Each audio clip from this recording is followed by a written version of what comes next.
नमस्कार, आप देख रहे हैं नॉनसेंस टॉक न्यूज लाइव और मैं आपके साथ पल्लव घोष। खबर बंगाल से, और इस वक्त की सबसे बड़ी खबर, आज की सबसे बड़ी खबर, तृणमूल टूटकर बिखर चुका है। Finally Trinamool has broken bits and pieces.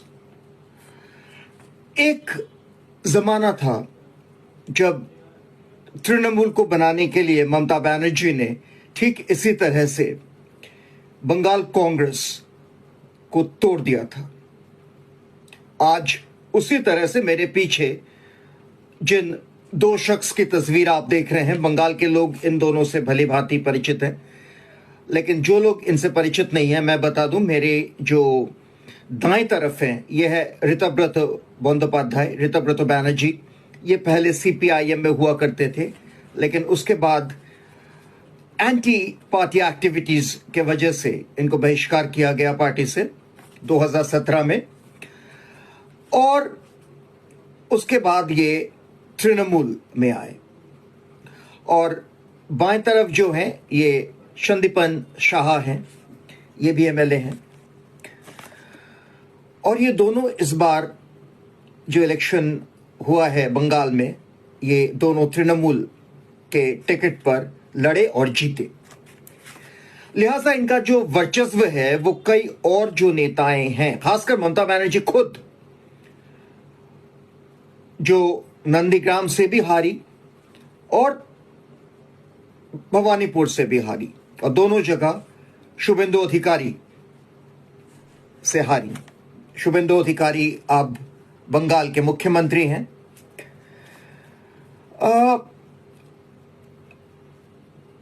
ये जो पूरा मुद्दा है, मामला है, ये मामला शुरू हुआ फॉल्स या फेक सिग्नेचर यानी फोर्ज्ड सिग्नेचर के मामले से। हुआ ये कि 9 मई को एक चिट्ठी दिया गया जिसमें कहा गया कि शोभनदेव चट्टोपाध्याय एलओपी यानी लीडर ऑफ अपोजिशन होंगे, नयना बंदोपाध्याय और असीमा पात्रा ये दो डिप्टी लीडर्स होंगे, और फिरहाद हकीम यानी बॉबी हकीम चीफ व्हिप होंगे। और इसके लिए जो लेजिस्लेटिव जो असेंबली के मेंबर्स हैं उन्होंने इस पे साइन किया है, और एक कागजात दिया गया जिसमें बाकायदा साइन थे मेंबर्स के। लेकिन दिक्कत तब शुरू हुई जब कुछ बागी जो नेता थे उन्होंने ये कहना शुरू किया कि ये जो हस्ताक्षर है ये फोर्ज्ड है, ये जाली है। बहुत बड़ा एलिगेशन था, और इसके चलते एक तरह से धरपकड़ शुरू हुआ। चंद्रिमा भट्टाचार्य से जवाब तलब किया गया, और इसी के चलते आपको पता है कि इन दिनों अभिषेक बनर्जी जो कि ममता बनर्जी के भतीजे हैं और जनरल सेक्रेटरी हैं तृणमूल के, उनसे पूछताछ के लिए सीआईडी हर रोज उनके घर जाती रही, उनको नोटिस थमाने के लिए, और आखिरकार उनको शुक्रवार को या शनिवार को उनको नोटिस थमाया गया। वैसे उनको समन किया गया था आज, लेकिन सूत्रों के हवाले से यह पता चल रहा है कि उनके लॉयर ने कहा है कि अभिषेक बंदोपाध्याय अभी पेश नहीं होंगे कोर्ट में, और उन्होंने 15 दिन का एक वक्त मांगा है। अब इस बीच इतना सारा डेवलपमेंट होगा ये तो अभिषेक बंदोपाध्याय ने सोचा भी नहीं होगा, क्योंकि जो उन पर जो हमला हुआ, जिसको बार बार कहा जा रहा है कि ये तृणमूल का ही एक तरह से ब्रेन चाइल्ड था, इसको सजाया गया था ताकि ये सारे जो फोर्ज जो सिग्नेचर है इस केस से वो दूर रहे, गिरफ्तारी ना हो। इन सब तमाम जो एलिगेशन है इनके चलते एक तरह से तृणमूल का ही ये तथाकथित एक ब्रेन चाइल्ड है, तथा it's allegedly planned strategy by the Trinamool hierarchy to keep Abhishek Banerjee out of this. But unfortunately, Abhishek Banerjee has been implicated in numerous cases. And believe me, if these cases are opened, as Shubhendu Adhikari has already said, that सारे फाइलें खोली जाएगी और हर उस आदमी को, हर उस व्यक्ति को इसका इन्होंने जो भी किया है, इनके जो भी कर्म है, इनके हिसाब से इनको सजा भी दी जाएगी. तो अगर ये फाइलें खुलती हैं तो यकीन मानिए कि बहुत सारे लोगों को तकलीफ होने वाली है. भतीजे अभिषेक बैनर्जी को तो होनी ही वाली है. बैनर्जी परिवार को भी बहुत तकलीफें होने वाली है. और इसी सब के चलते ममता बनर्जी ने एक नया नाटक शुरू किया था कि कल उनको रानी रासमणी रोड जो है कोलकाता में, वहां पे उनको धरने पर बैठना था सुबह से शाम तक. लेकिन पुलिस ने इसकी इजाजत नहीं दी. पुलिस ने अब शायद 2 घंटे का इजाजत दिया है, 2 से 4. इस पर ममता बनर्जी और तृणमूल जो भी हैं, तृणमूल में मतलब उस पर भी मैं आ रहा हूं. मैं क्यों ये बात कह रहा हूं, तो तृणमूल के जो भी अभी हैं तृणमूल में, उन लोगों को गुस्सा है, बिफर चुके हैं वो लोग इस पर. और उन्होंने ये कहा कि ये शुभेंदु अधिकारी का एक anti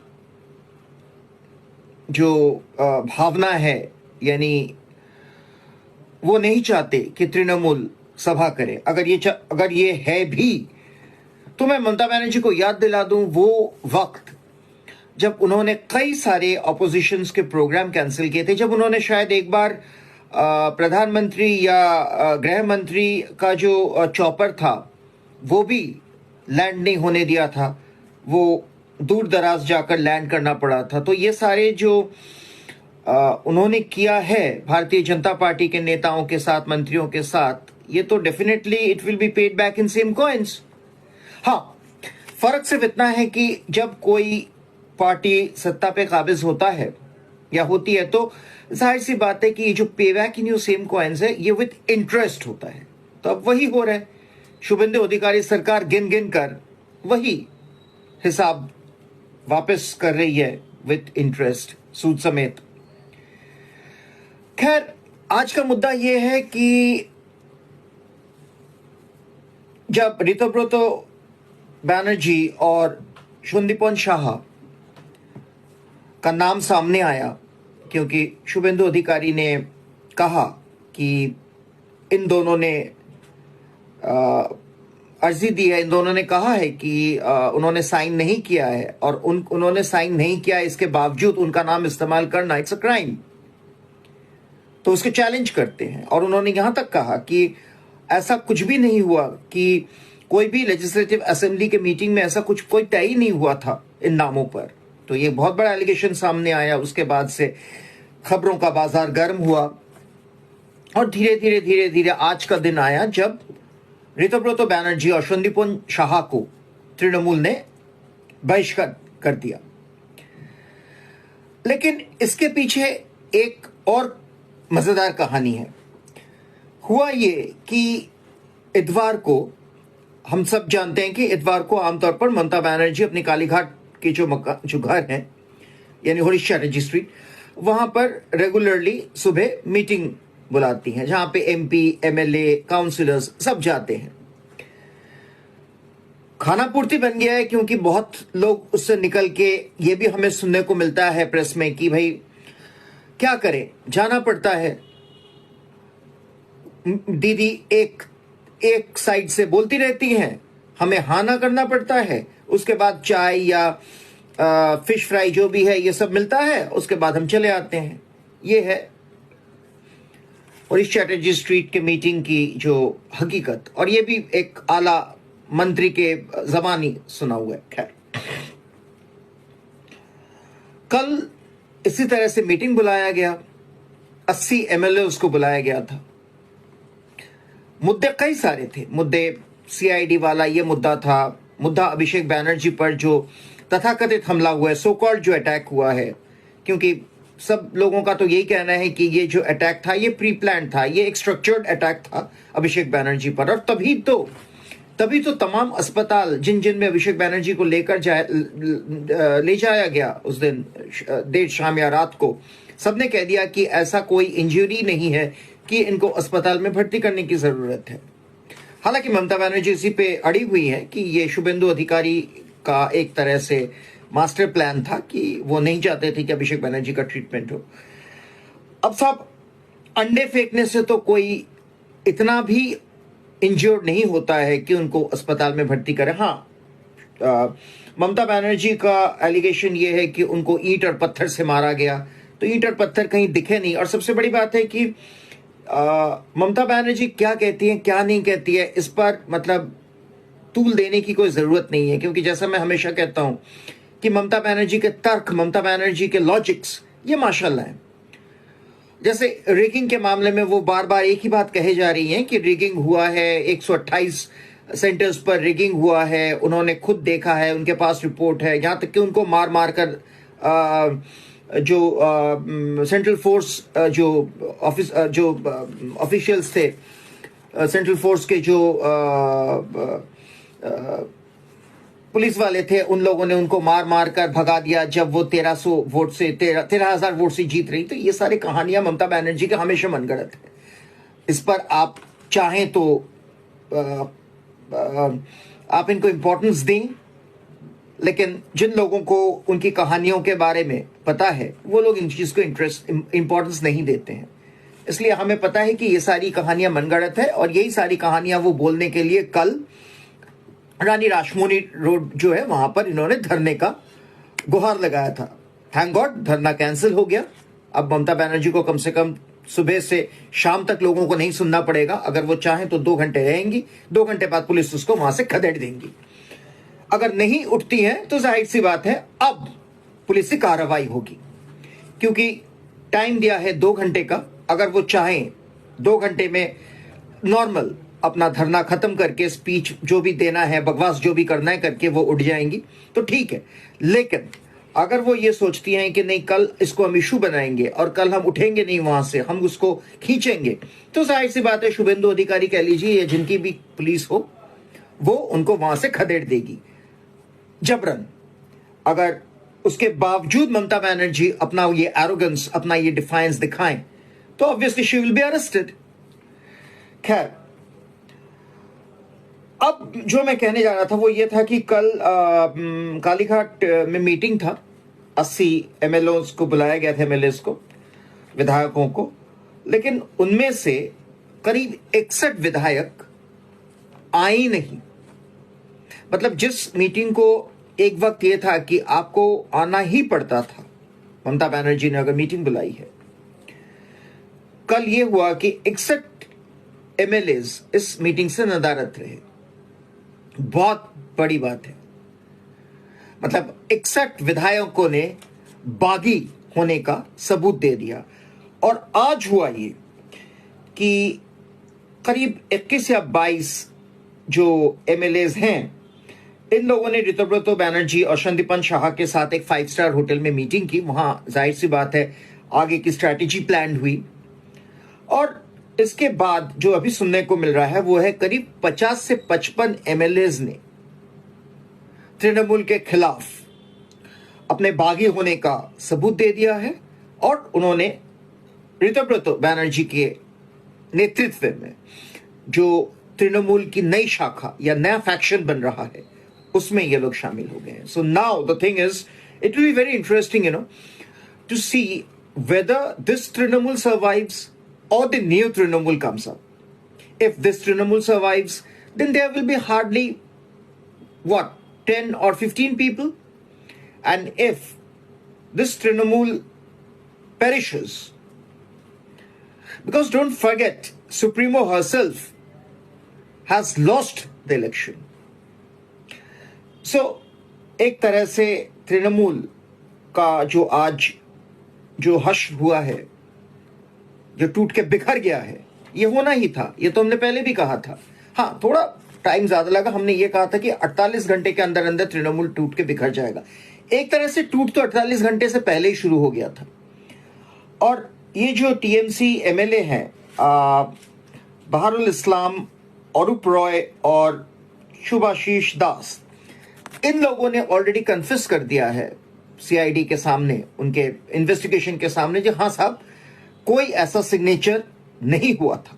that means this allegation of forged signature is true. अब जाहिर सी बात है आने वाले दिन बहुत इंटरेस्टिंग होने वाले हैं और ममता बनर्जी के लिए उतनी ही बहुत मायूसी लेके आने वाली है, बहुत तकलीफों भरा दिन होने वाला है. क्योंकि ममता बनर्जी ने जो अत्याचार, जो जंगल राज को अंजाम दिया था बंगाल में, अब वक्त आ गया है बंगाल उन हर चीजों का जवाब मांगे.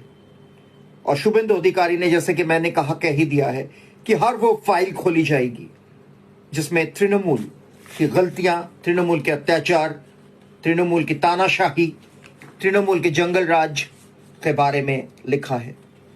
और हर उस व्यक्ति को उनके कर्मों के अनुसार सजा दी जाएगी. देखते रहिए नॉनसेंस टॉक न्यूज में, आपके साथ पल्लव घोष. आज का दिन बेहद खास रहा. A day full of development. Trinamool has broken into bits and pieces.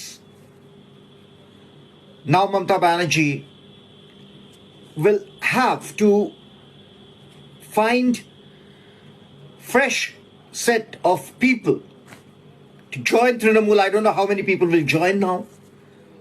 And two, Mamata Banerjee will have to first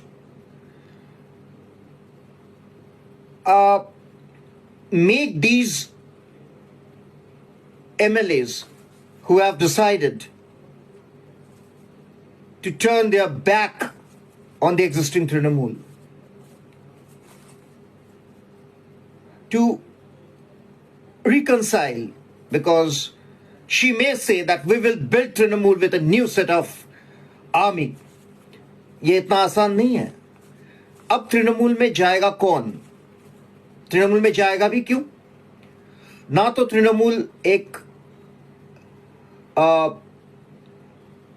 विश्वसनीय पार्टी रहा, और ना ही तृणमूल में जो भी जाएगा या जो भी जाएंगे, चाहे मर्द हो चाहे औरत हो, तृणमूल में जाने से अब वो इज्जत, अब वो रुतबा नहीं रहेगा, बल्कि इसका उल्टा होगा. तृणमूल में जाएंगे तो आपको हंसी ठट्टा मिलेगा. तृणमूल में जाएंगे तो आपको चोर चोर कह के पुकारेंगे. तृणमूल में जाएंगे तो आपको स्कैमस्टर या घोटालेबाज कह के बुलाया जाएगा. And Trinamool and Mamata Banerjee and nephew Abhishek Banerjee is responsible for this downfall, and both of them will have to answer to those people who once brought Trinamool by ushering love, respect, and most important, trust.